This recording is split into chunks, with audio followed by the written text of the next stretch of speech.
What's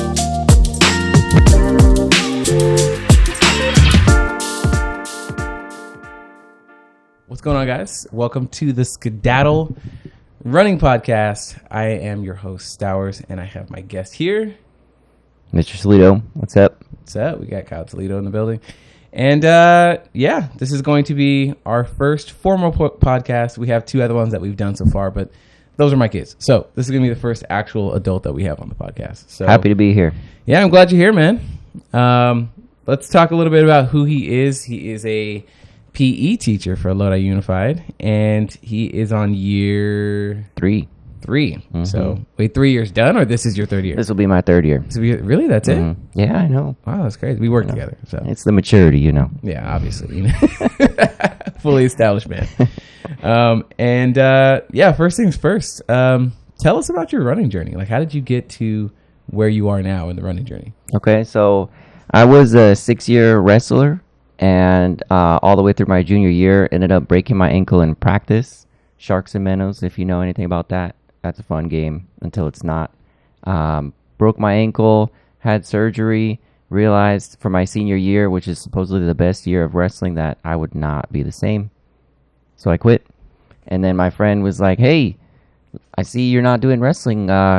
Come train for a marathon. I was like, how far is a marathon? He's like, 26.2 or something miles. I'm like, dude, no, you're crazy. Started thinking about it, ended up doing it, ended up falling in love with running. I've done 2 marathons, 2015 and 2017. Do another one, keep losing motivation. So I'm happy to be on this podcast. I'm happy we were able to run yesterday. Yeah. Hoping to get it back. Knocked out 5 miles yesterday. Yep. So it was fun. Yeah. So my question to you now is, because you've done 2 marathons and you obviously teach PE. Do you feel like it's easy to motivate young kids to run? No. No. I've had success keeping track of their records, and that doesn't work for everybody. So I keep track of their records on a computer. Yeah. And then I'll let them know, hey, you beat your record last week. You have a mile pass. They're like, what's that? Oh, it means you don't have to run the mile next week. What? Okay, great. I'm going to try my best the next time. Yeah. Doesn't work for everybody. Works for some. And then this year, actually, thanks to our site, we got a new program, and it had a lot of data and spreadsheets, and it had our totals. Yeah. So shout out to Toledo's class, which out of the top 10 7th grade students, all 10 were Toledo's. Just saying. Oh, so well, dang. Yep. Little humble brag there. Brag. Awesome. So, what do you feel like out of all the students that you have? What do you feel like is the hardest thing to get them to do? Because obviously you don't just do running PE. What's the hardest thing to get students to participate in or to accomplish? Okay. Excellent question. So many things came to me at once. Other than the mile, which is they'll do it. They won't run the whole time, but they'll do it. I would say football. Football's the toughest. Really? Especially with the female students. Typically, you have to make a field for them.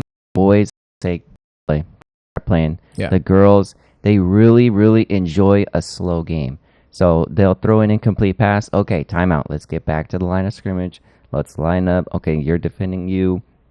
Set it up like that. And then at the very end of the unit, I'm able to integrate. And even then, sometimes the female students are a little nervous playing with the boys because the boys are, they want to take off their shirt. They want to go tackle. Yeah. And I'm like, whoa. You're a 7th grader. Chill. Yeah. You're 12, man. Chill. Yeah. In the years teaching, right? Because being at the middle school level, it's not, you got these weird mix of kids. You'll have students that are like, obviously like 4'10" that fit the bill. You're smaller. 12, all right. And then we also have our like manly men who come in like 5'10", like 190. Yeah. Do you feel like there are students in that mix that are someone that you will see somewhere in a professional field? Oh yeah. Yeah. There's a lot of geniuses that we've had come through our halls. Yeah. And most of them are short. Yeah. I would say the smaller kids, the brighter. Yeah. Okay. The bigger kids, maybe the bigger they are, maybe they're more into sports. They're more into other things. Yeah. The smaller kids, maybe they're like, you know what? I'm not good at sports. I need to get really good at school. And that's awesome. Do you feel like there's any athletes that you feel like you could see on TV one day? Like you could see this person clearly just... Yeah. There was one last year, but he's a terrible student. I think he has the talent and he loves the game of basketball enough, but I told him, dude, if you don't have the grades, and he does not have anything close to the grades, then there's no point. Yeah.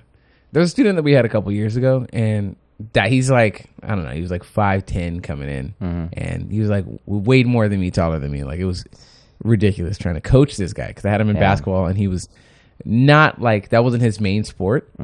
He was definitely a football player, but he was already like dang near touching rim. The guy was like, this is a man in middle school, right? Wow. And he knows it. Like he knows he's obviously towering over everyone else. Yeah. And that kind of physique, obviously, like he was getting a lot of attention from the girls. And I know that when I saw him, because I went out to watch his football game, I wanted to see like, what's he like? Because the kids invited me to go out and see it. And I kid you not, watching this guy play, it was clear, like this guy's a big fish in a small pond. So there's that. Two, outside of that scope, this kid is extremely fast, extremely athletic, and I can see him on TV one day. But in that same token, I worry because he didn't know how to separate, because he's in middle school, the social life from the grades and the sports. He could not do it. And so I was always nervous, and I pulled him to the side. I'm like, hey, man, look, I know there's girls out there. There's always going to be girls, but you need to figure out, do I want to go pursue this football journey, or do I want to possibly get caught up because my grades didn't match up, or now I have to, deal with like relationships and stuff. And he just kind of rolled his eyes and looked at me like, yeah, whatever. I'm middle school. I don't care what you have to say. So, but it's those kids that like, I want to see successful one day, but I don't know if you're going to be able to differentiate. You're right. And it's tough because as teachers, we want to see them succeed right now. Yeah. And they're like, some of them view it as, oh, in high school, it's a clean slate. I'll start over. I'll start caring then. But they need to start now. Yeah. They really do. I have seen and I've told some of my students, hey, I can picture some of my old friends in you. Yeah. It's not a compliment. Yeah. Absolutely. Let's just keep it 8. Okay. So, back to the running, right? Just getting back to the running. What is your pace and do you like it? I love running, but I kind of fell out of it. I ran that second marathon. I only trained 2 days a week as opposed to the 4 for the first one. Yeah. And I was kind of done. My original goal was a 4-hour marathon. And the first one I ran was 5 hours 32. And the second one, 4:45. So I do have unfinished business. But I was kind of done. And so I have Nike Run Club. If you see my mileage totals, they're up here, and then they just go down. So, but my wife actually deserves some credit for getting me back into it because she started walking more, which means I started walking more. And then I noticed I couldn't breathe the same because I don't know. I don't know if everybody is, but I'm a mouth breather when I run. Yeah. And I breathe in for 3 steps and I breathe out for 3 steps. So I got the whole process down. And I started running a little bit more. I didn't have it, but I got it back now. And like you said, we just ran 5 miles yesterday. Yeah. And so I'm kind of trending towards that. But again, I don't know. A marathon's a lot of work. It is a lot of work, even for former marathon runners, it's a lot of prep. Yeah, you still need to, even if you've done a marathon before, it doesn't mean that, I can just knock out a marathon again. At least normal. Yeah. But it's, I'm not talking about Kipchoge Eloise. Like you're a whole different beast. Yeah. But yeah, you've got to prepare yourself. I've done 1 marathon in my life. I'm a half marathon distance runner. That is my sweet spot, and I like to keep it there. But the 1 marathon I did, I totally underestimated the complexities that go into the mental game of it all. Yeah. So it was the Portland Marathon, the shirt I'm wearing right now. And I had got invited to participate. I didn't have to pay for it. So I was like, cool, yeah, let's go challenge myself to do the first marathon ever. And I was like, training kind of here and there, whatnot. But I just figured like, half marathon twice, Yeah. That's it. I could do half marathon all day long. No. So we get there and it's early in the morning. I'm stretching I'm seeing everyone line up, and I feel this like anxiety kind of like start to get over me. I'm feeling it right now. Yeah, and I'm like, oh gosh, and it's Portland, right? So it's a beautiful place. There's like the clouds rolling in, it's nice temperature, and normally that always motivates me because I don't like running in the heat. And the sun comes out right before the run's about to start. I take off right out the gun, and the anxiety kind of like melts away for a bit. So I'm like going, I'm recording like how I normally do. And I get to like mile 8 and I realize my calves are kind of like cramping more than usual. I'm like, that's different. There's a small incline, okay, on Portland's run. So there's that. But I'm like, whatever, push through. And get to the half marathon mark. And I'm at my normal speed that I would be, right? Because I do half marathons in like an hour, 40 minutes or so. And I'm like, cool, like. What's the pace on that? Hour 40? Oh, it was like something? 7 something. Yeah, crazy. I can't figure it out. But I was killing it. I'm like, 140. I'm like, all right, I'm pushing through. Get to mile 15. And I just feel my body like, I've never hit the wall, right? That was my first time really like hitting the wall. The wall. I feel it. And I just feel my body just start giving up. And, I feel like this is the threshold. Like my body can't do anything more than this. And I was like, no, I'm gonna keep on pushing. So I keep pushing. It's a beautiful place. You got people out, with signs and stuff rooting you on, like, you go, runner. And people are handing out bacon and stuff. And yeah, dude, there's people like cooking bacon outside on like a griddle, and they're just serving up bacon. So you have like carbs and fat and all this stuff to keep you going. And this lady had like an orange tree, and she's literally pulling oranges off in front, putting it up. People slide oranges and shout out to the volunteers. You're part of it. The volunteers and every random community people. You guys are great. You guys make those kind of possible. And so I'm like mile 17, and it's this like loop, right, where you kind of like go up towards this like long stretch of a park, and then you just like loop back, and I'm seeing everyone just zoom past like on the other side, like they just finished what I'm about to go do. Yeah. And I just feel my body just go, yeah, this is it, man. And every time I try to run, my body's just like, no. And I remember hearing from one of the Fleet Feet people in Northern Carolina. Her name's Ashley Arnold. And I remember her telling me, like, you will hit the wall, and you need to tell yourself you could still keep going. Yeah. And I was so mentally distraught at mile 18 that I couldn't even tell myself, like, nah, my mental and my body kind of know what's going on. We're not able to do this. And I walked the last, like, mile so much. And so now I'm in my head because I was killed the first half. Yeah. And now the entire second half is like a completely different person. If you look at the pace, like this, if you look at the intervals, it's like I'm zooming, it's kind of doing this. And then all of a sudden it just like just drops for like the last half. Now I can't run because I just feel myself like, dude, like this is terrible. Like I could not get out of my head. So the whole last half of it, I'm just beating myself up. So that when I got to the finish line, I was just like, man, give me this damn medal. Yeah. But it has now motivated me to do better than my last time. I think my last, even though I finished at an hour and 40 at the half, I think I did the full in 4 hours and something. That's how bad the second half was for me. So now my motivation is to do another marathon and beat that time. Maybe with me. It could be Modesto Marathon. That's why I like Modesto, because I'm sure Portland didn't have light poles. Yeah. And light poles were very helpful for me. When I hit the wall, I would see like, okay, I'll walk this one, run two. Walk one, run two. Because there's a 5 mile stretch where you go straight on the Modesto course. And running straight sucks. Yeah, it is. I don't know what it is about the turn. It's like a refresher.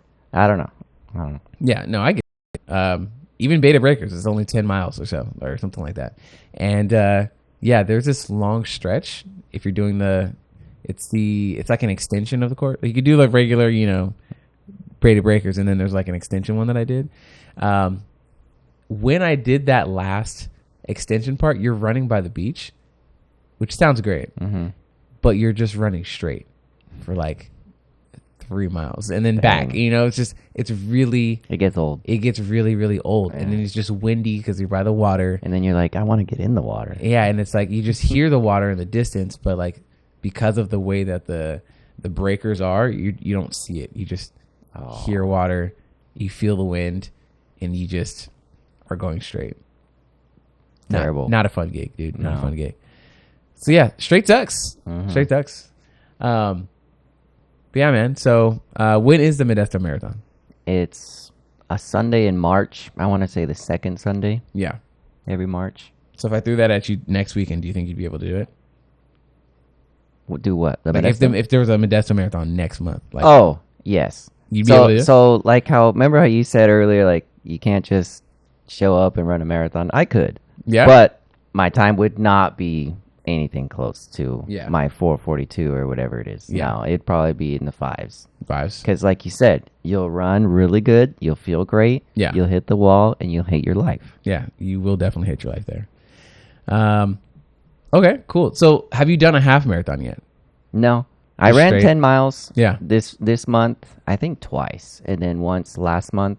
And I felt pretty good, but I haven't ran a full marathon since 2017. And back then my pace was about 8:30 per mile. And now I'm at like 9:30, 9:45.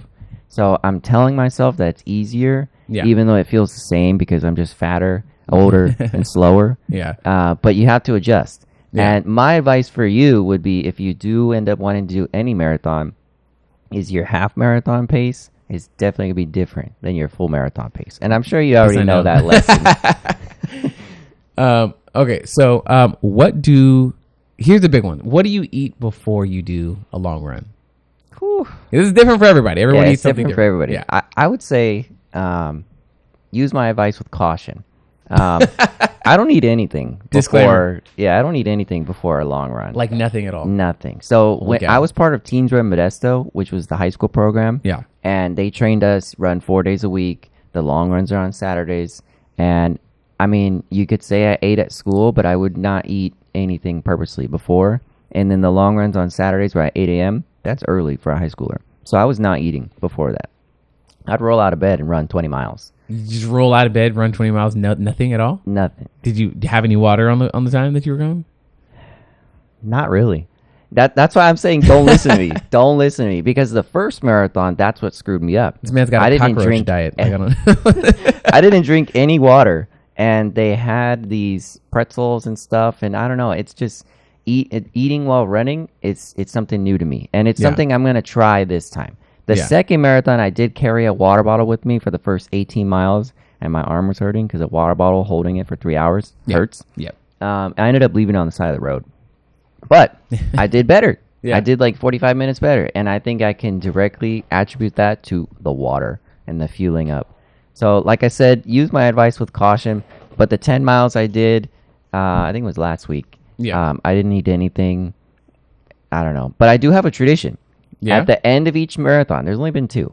I go to In-N-Out right after, because I just burned like 2,000 calories. So I'm going to just put 2,000 right back in. Yeah, exactly. One meal.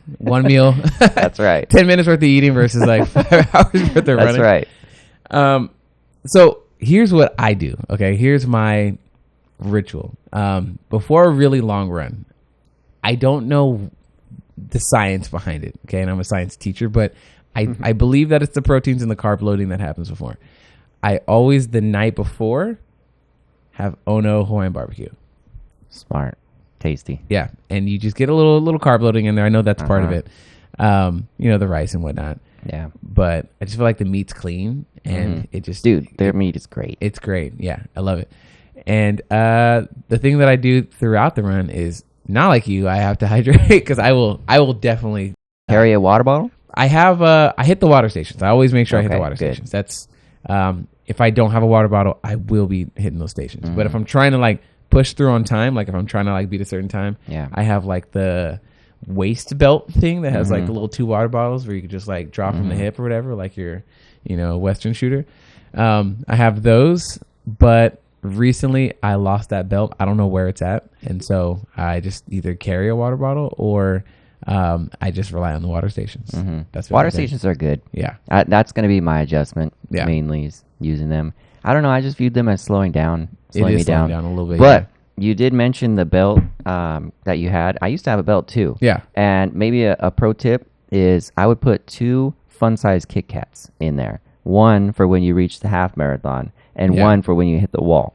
Okay. And they're like this big. But I don't know. Chocolate? I don't know. It really helped me. I was like, okay, 3 more miles until the Kit Kat. Let's go. It's small motivational. Somehow they wouldn't be melted either. I don't know how. I don't know. I feel like mine would be a hot chocolate melty mess, man. I would just be just nasty Nutella looking stuff down there. Yeah. But I hope the viewers are seeing that we're very different in terms of our preparation. I'm going to make adjustments. But also, I hopped on Runner TikTok recently. Yeah. And everybody's different. Everyone's different. Find what works for you. Yeah. No, that's a very good point. Everyone has their own thing. And who knows what's wrong? I don't know what's wrong. I don't know. If I think not drinking or eating anything for a marathon is wrong. I agree. I'll confess. I just feel like, I don't know. I've gone long distances where I did not drink water, and when I get done, I just have this terrible headache. Yeah. Like, I just feel like, I know that the brain shrinks a little bit when you don't have water, and I just feel like my brain is just like, yeah. But one thing you should do, here's what I recommend. This is not a paid ad, by the way. This is not, no, it will be one day. Here. Yeah, one day I will have something from Spring Energy Gel. But these bad boys, check that out. That thing is, it's like I've never had this. This is great. So everyone has their own like nutrition that they have along the way. Some people do use energy gel. Some people use honey stinger. Is my thing. I goo and honey stinger. They make me feel all gross and sticky, pasty, right? But the thing is just, it's like crushed fruit, and it just you just drink it. I've seen like I said, I've never seen this in my life. But amazing. I've seen people on Runner TikTok, they'll like rip something open and just like kind of maybe use their teeth. Yep. That's and just pull it. So it's quick. Yep. There's no chewing involved? Nope. No chewing at all. Okay. Yeah. So highly recommend those, man. Those are they're more expensive than the honey stinger and goos, but I feel like they're cleaner, and I feel like they taste better. That's me personally. And 100 calories, you need them all. Because your marathon, half marathon, you're burning 1,000 to 2,500 calories. Yeah, dude, you're busting those things quick, man. So that's my night before. That's my during, and then after. Banana. That's traditional. Like get the what? You don't have the banana. You don't reward have In-N-Out. You don't reward yourself. Oh, I do reward myself, but like right after, as soon as I'm done, I'm looking for the banana, guys. Like, where is the banana? Right away, I need that. No, I'm like, let's get the heck out of here. Really? And I get my family, great, post with a picture, get my medal, awesome. All right, where's the nearest In-N-Out? No, I get the banana before the medal. Like, that's more important for me. I need to get that back in. Oh man, dude, I look forward to the banana. There's been one run where I went to and they didn't have any bananas. It was like a long run, and I think everyone collectively was like, "Did you not get the memo?" You need to have a poll on this. Like, do people actually look forward to the fruit after or not? That is a great question. So. Do you runners that are out there doing long runs, do you take the banana? Yes or no? I walk right by it. I don't believe this. This is crazy. I got to get the banana in my system. And then I reward myself. And then I go and get something really delicious. The Napa to Sonoma Half Marathon, which is coming up, they have a whole wine festival that happens afterward, but they have some really great food that also takes place. And yes, I run for the wine, but there's some really good food. When is Napa again? Next week? Napa is in 2 weeks, I think. 3 weeks. 3 weeks. Is it July still? Yeah, it's July still. So okay. 1, 2. Oh, geez, it is 2 weeks from now. Okay. Are you ready? No, I have not. The longest run I've done was the 5 miles that we just did recently. Haven't done anything longer than that. No, recently. you did well, maybe not recently, but you did the SF something when you were dressed up. Oh yeah, the Beta Breakers. That was like 8 or 9. Yeah, that was like a 9 or 10. Your pace was pretty good. That was in May. Which, by the way, just for clarity, I don't know if I've ever explained this in a video. It is hard to keep a good pace while still recording myself and running. Yeah, it's really hard to do. And sometimes, because what you don't see on Strava is if I'm recording someone, sometimes their pace is slower, so I got to run with them. Sometimes their pace is hella fast and they're like booking it, dude. And I got to like run and talk with this person who clearly has like a 7-minute pace, and I got to like run and talk with them. So like it messes up my pace as I'm running. Or there's people that I'll see and I really want to catch up to them. So I got to like sprint to catch up. I'm like, that's an interesting looking person. And I like take off. So if you've ever been in a video of mine and you're like, hey, this is cool to be in a video, it's because I chased you down. So, I chased you down somewhere. or we just happen to be next to each other. But trying to keep my pace, especially because there's some shots that I want to get in the video to make it dramatic. Sometimes I just set the camera up and I got to run back to go get it. So yeah, there's one time where I was really proud of myself because my pace was like, I want to say 7:45, and I had to set my camera down like 3 times. Wow. Run past it, go back and get the camera. And so it was like some up and back. So I was like, dude, if I didn't have to stop and put my camera down, I probably would have just killed that thing with like a 7:30. Question: if you are like for Napa or any marathon you do you record every time? Are you interviewing people every time? If the company wants me to. Okay. So that's kind of like the gimmick that I do. If it's something that I am getting paid for, like some runs I actually get paid to do, you know, these events. Some of them I just do it because it's like a trade-off. Like I make a video for you. And some of them it's just because I want some content and it looks like it's going to be fun. Yeah. So, I admire how much of a social person you are, because when I'm running, I'm like, get the hell away from me. Why is this guy like right near me? Why is this girl? I know not everyone's social. So that's the other thing that's hard is like finding someone who's down to be in the video. I always ask for permission first. I don't just like, hey, I'm here with so-and-so. Can I confess with you something? Yeah. And please, no offense. Yesterday, we were talking a lot. Yeah. And that was hard. Was it? I've never talked with anybody running ever. Yeah. And we had a really good pace still, by the way. That was outstanding. But that was an adjustment for me. Yeah. Because I had to like time my breaths. Yeah. And luckily, like I said, you're the social one. So you were doing most of the talking. Yeah. But when it was my turn, I was like, okay, now I talk. Yeah. It's something I've figured out how to, like, I don't know. It's this weird breathing technique that I have where you have to like, it's like you keep your lungs half inflated the entire time.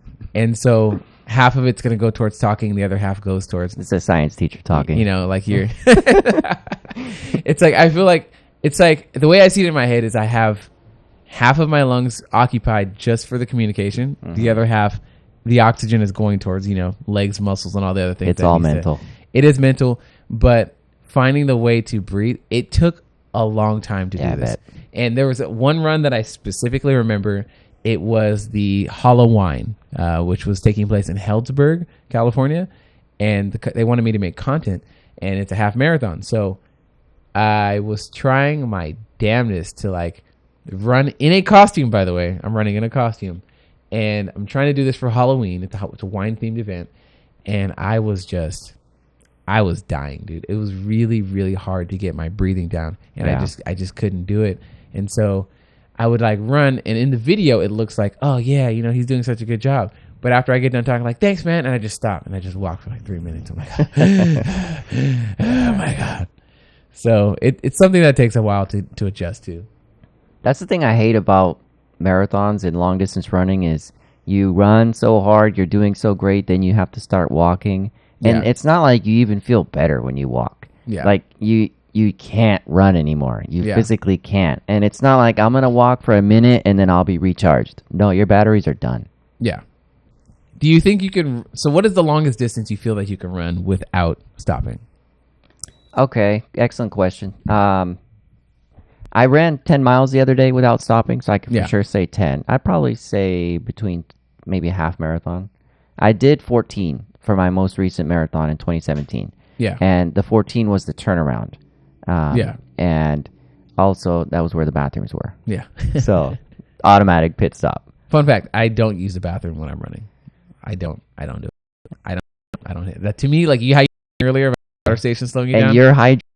I'm hydrating the entire time. And my motivating factor is like, if you want to fucking go piss, dude, you need to like get to the finish line and go pee. Wow. So after my beloved banana and my medal, I find the quickest porta potty and I just blow that thing up. But side note, the thing I really love about running, and one of the reasons why I fell in love with it, is I always ran for wrestling and conditioning, and I mean that was we're both wrestlers. That was torture.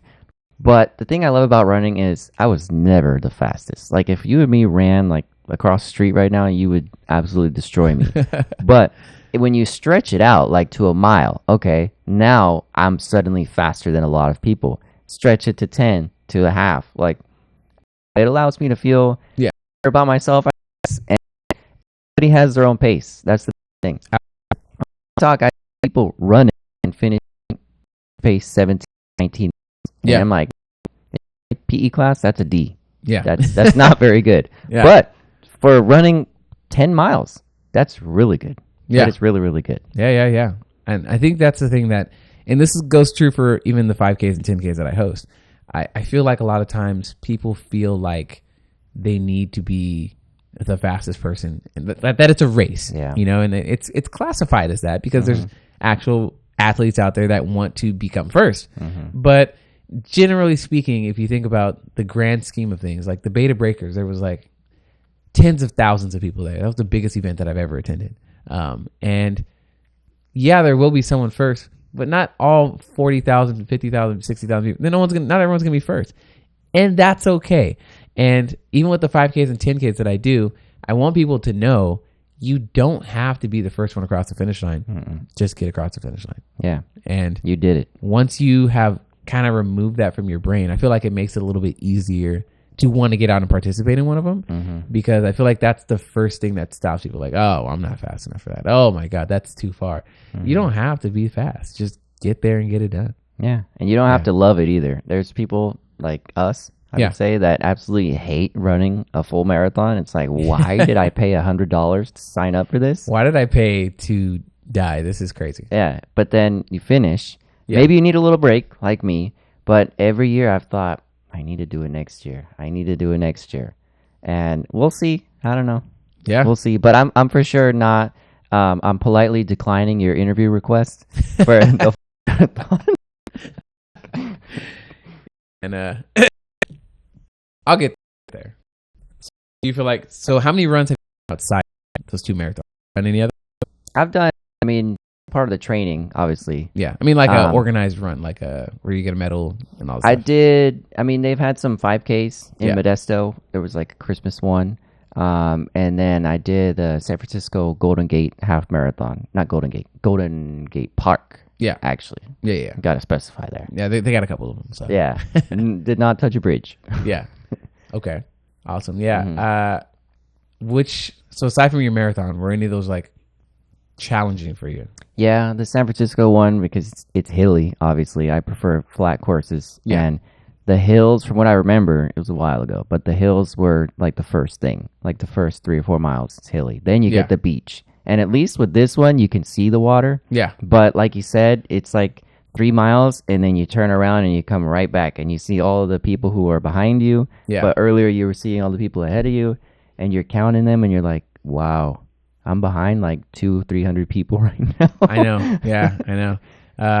Even like the fastest runs that I do, I'm like, dude, I killed that. And I look at like, when they send you all the stats and stuff at the end. Yeah. I'm like, hey, congratulations. You were 341st.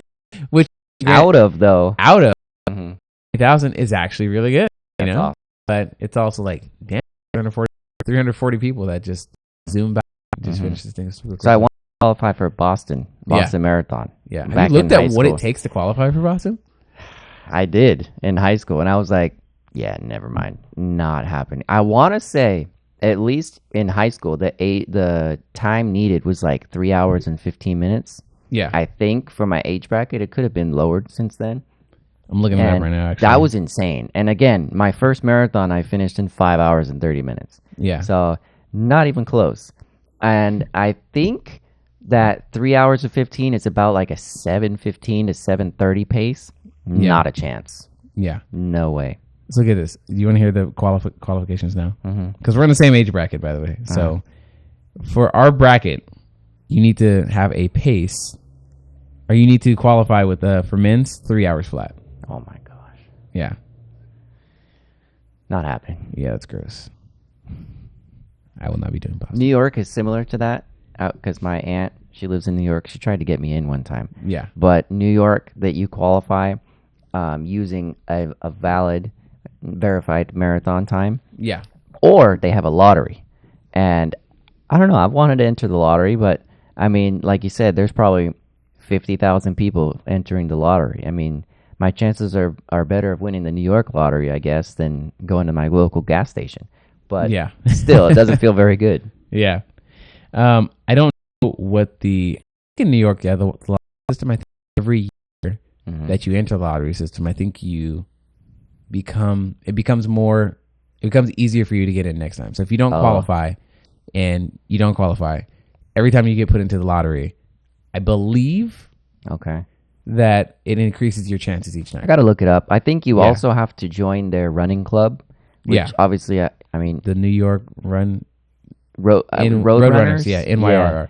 Yeah. And I mean, if they have something virtual, I guess I'll do it. But I'm not. I don't really want to just give them money and then never show up to a single run. Yeah. You know. Yeah. And probably lose the lottery. Absolutely, man. Cool. So are you doing Modesto?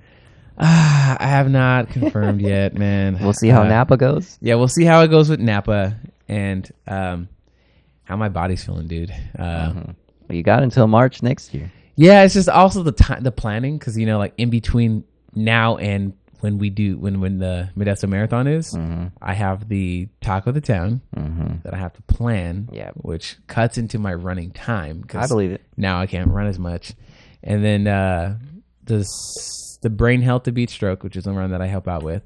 They're coming up in October, and then we have the Santa Dash, which is one of my main runs in December. And other runs that I host with like schools and stuff. So between there's probably about 5 runs that I'll host and maybe another 5 that I will participate in. So I'm hoping that with all of that, I'll get some training in there and be prepared for it. But I don't want to go out there if I can't. Knowing myself, I don't want to get out there if I can't do Modesto in under. You got to beat the Portland time. Well, I want to do it in under 4:15. Woo. That's my goal. Okay. If I could do it in under 4:15, if I feel prepared enough to do it in under 4:15, then I will participate. But if I feel like it's going to be like, I think that's like a 9:15 pace. I feel like that's doable. You can do it. Yeah, I just have to be able to keep my. See, what pace would you run at right now if you were going to go on a 5-mile run by yourself? Probably 5-mile run? 8:30, right? Yeah, I would probably try to do it. I would like to be at 7:50 to 8:15. But see, that's where I would say you're crazy. Yeah, because you only need to beat 9:15. Let's say it's 9:15. Yeah, I wouldn't do that at a marathon. That's just at a 5 yeah. That's true. But I would train. I train everything at my marathon pace. So I've decided mine is 9:30. For you, if you only need to beat, say it's 9:15, you should train at like 9, because then you save your energy and you extend it. Yeah. And your wall is not at mile 14. Now it's at like mile 19. Yeah. So, but we'll see. Yeah, we'll see. We'll see how it goes. And if everything goes according to plan, then Modesto here. If I register, are you registering? If you register, I'm not going to guarantee that. I feel like if you register, I'll sign up. Because I might sign up today. Oh, then that's a little soon for me. Like if that's, but the thing is, you're already, sorry about that. You're already trained, like not fully, but you already can run. How many miles can you run right now? Right now? Probably 10, right? Without stopping, like just straight? Yeah. Just going? I could do a half marathon. I feel like no matter what, that's why half marathons are my sweet spot. I can go out and do a half marathon without stopping. Without water, probably. Yeah, probably without water. Without the banana too. I'm looking forward to the banana at the end. I'm just kidding. But that's my point. So when we started Teens Run Modesto, we needed to start training back in like September. Yeah. You are ahead of it. You could, because you got a lot going on, you could probably avoid training until like November. Probably. Yeah. You probably only need like a 3-month training for a full marathon. Yeah. So I don't know. Yeah. My goal, like I said, my goal is 4 hours for the marathon. I've kind of given up on that because that'd be like an 8:45 pace, and I'm really comfortable running like 9:30 right now. It feels good. Push it to the 4, man. Push it. You got time to train for that. I do have time. You got time. Now my thing is like set the goal, and if you fall short of it, you fall short of it. But try to set something a little higher than what you're normal. So that way you can try to. You're right. So if you're shooting for 4, room for error. Shoot for 4, and that is your goal to finish. Also, I've seen some people, they like to run at a zone 2 rate, which is on your Apple Watch, and there's videos to show you how to access that. I run typically in like a zone 4, which is near max. But again, just to avoid confusion, we run to race. We run for distance. The other people are running more for weight loss and maybe to gain endurance. So that would be the difference. Yeah, absolutely. So I looked it up. A 4-hour marathon time. It's about a 9-minute pace. Okay, bet. So maybe I think that's doable. I feel like that's doable. Okay. Yeah, because initially what I wanted to do, since I was uneducated on marathons, and since I was doing a half in like an hour 40, I was like, oh, I'll just do it 3:30. Marathon time. Yeah. So when I was at the 5 hour, almost pushing 5 hours, I was like, yeah, this is way more than I anticipated. So yeah, we're gonna get deflating. It really sucks. It's a terrible feeling. You're like, I trained all this time. Yeah. And I came out here. It's like a game. You came out here, didn't perform. So it sucks. Yeah, man. That's why you should do Modesto with me. All right. Well, here's your informal acceptance. Okay. Your tentative acceptance for it. Okay. So, you got to do it for the subs. when is...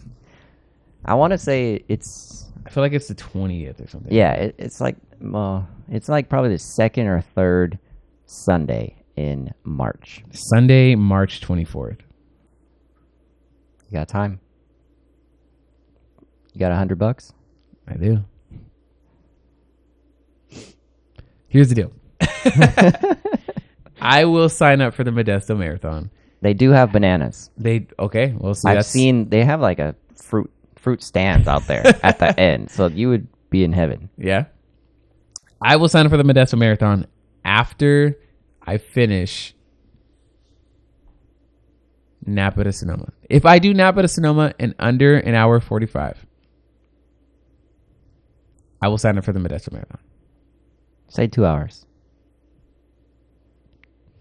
2 hours that's light.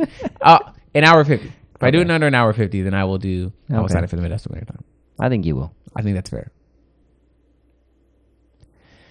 Jesus. Okay.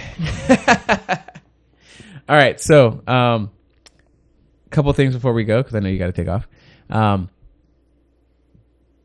Is there anything that you want to tell people as far as like a PE teacher that is into running? Anything you want to turn to the camera and tell them things that they should know, maybe as a student, maybe as another PE teacher, maybe a runner? What are some things that you want to tell people about? I think I definitely know this from your experience. I think people fall in love with running by accident. Yeah. And so that's why as PE teachers, we need to force the crap out of our kids to run, because maybe out of the 150, 5 of them fall in love with running, and now they're runners for the rest of their life. Right. And then maybe like you had a friend who asked you to run a race, and maybe that now all of a sudden that 5 is 6 or 7 because they got a few other people. And how many calories did I just impact with that? How many miles? So the impact sounds really small, but it's actually tremendous. I had my students running the straights this year, even though we don't have a track, which is abysmal. We should have a track. But I made them run the straights. We were the only class. And my students' grades improved. Their attitudes improved. And like once they got past the complaining, they were fine. Yeah. And it was kind of fun. Yeah. So that would be my advice, to just make them do it. Don't feel sorry for them. Yeah. Okay, cool. And that's all we got. That camera's SD card filled up, but that's all we got. Thank you guys for watching the podcast, and thanks guys for coming on. And we will see you guys. We battle at the next one. All right. Thanks.